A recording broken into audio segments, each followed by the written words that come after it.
এবারের বিধানসভা নির্বাচন কি এক দফায় হতে চলেছে, এই সম্ভাবনা জোরালো হয়েছে। তার কারণ মুখ্য নির্বাচনী আধিকারিকের দফতর থেকে বলা হচ্ছে এক দফায় ভোট হলে তার জন্য যাবতীয় প্রস্তুতি সারা। সবটা নির্ভর করবে জাতীয় নির্বাচন কমিশনের তরফ থেকে যে নির্দেশ আসছে তার উপরে।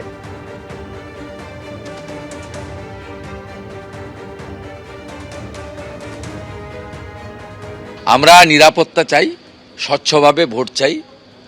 আমরা চাই 2024 এবং 21-এর মতো নির্বাচন যেন না হয়। আমরা চাই ক্যামেরা বন্ধ করে যেন ভোট না হয়। আমরা চাই ভূতেরে যেন ভোট না দেয়।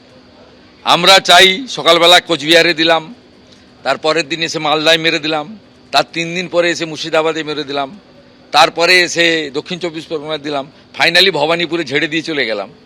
এই ব্যবস্থা বন্ধ। পরের খবরে আসবো। কাকুলিয়ায় বেপরোয়া দুষ্কৃতী তাণ্ডবের 5 দিন পেরিয়ে গেল, কিন্তু এখনো মূল 2 অভিযুক্ত সোনা পাপ্পু এবং বাপি হালদার পুলিশের নাগালের বাইরে। অশান্তির ঘটনায় আরও একজন অভিযুক্তকে গ্রেফতার করেছে পুলিশ। ধৃতের সংখ্যা বেড়ে দাঁড়িয়েছে 20। ধৃত শম্ভু শিকারী ওরফে পটলা লেক থানা এলাকার বাসিন্দা। মূল অভিযুক্ত সোনা পাপ্পুর হদিশ পুলিশ না পেলেও তাকে গত মঙ্গলবার দেখা গেছিল ফেসবুক লাইভে। আরেক দুষ্কৃতী দলের পান্ডা বাপি হালদারেরও কোনো খোঁজ নেই।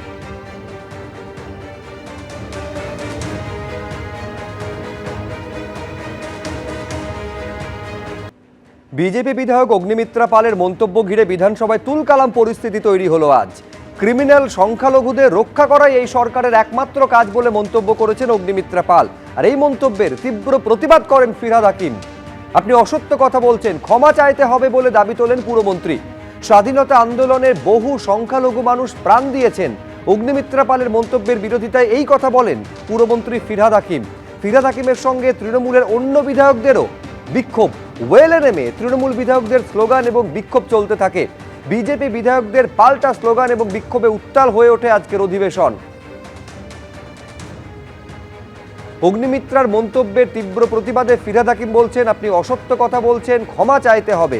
স্বাধীনতা আন্দোলনে বহু সংখ্যালঘু মানুষ প্রাণ দিয়েছেন।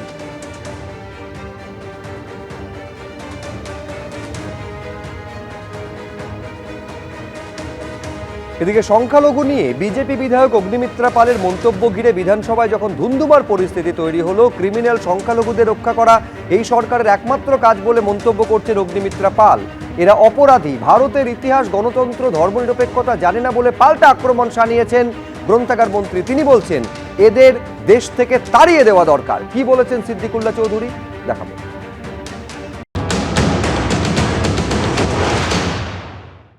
আপনারা আপনাদের সরকার সংখ্যালঘুদের ব্যবহার করে ভোট ব্যাংকের জন্য আপনারা তাদেরকে ক্রিমিনাল বানাচ্ছেন।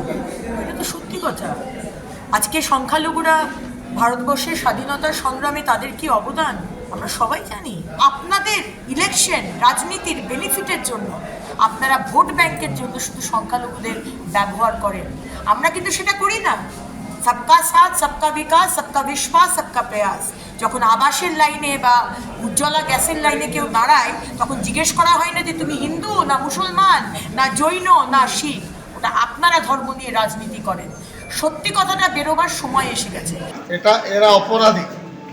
ভারতের ইতিহাস পড়েনি, গণতন্ত্র পড়েনি, ধর্মনিরপেক্ষতা পড়েনি। এরকম মহিলাদেরকে দেশ থেকে তাড়িয়ে দেওয়া দরকার। এরা অযোগ্য। আমরা একসাথে আছি, একসাথে থাকবো। হিন্দু মুসলমান আজকে বাংলায় কিছু করা যাবে না। মানুষ ধৈর্য ধরে আছে, প্রমাণ পাবেন ভোটে। আপনি যেটা বলছেন অগ্নিমিত্রা পাল যেভাবে আচরণ করলেন সেটা সংবিধান বিরোধী, গণতন্ত্র। ওখানে দাঁড়িয়ে ক্ষমা চাওয়া হচ্ছে, প্রচন্ড অন্যায় কাজ করেছে। এটা পারমিটেবল না। এবিপি আনন্দ, এগিয়ে থাকে, এগিয়ে রাখে।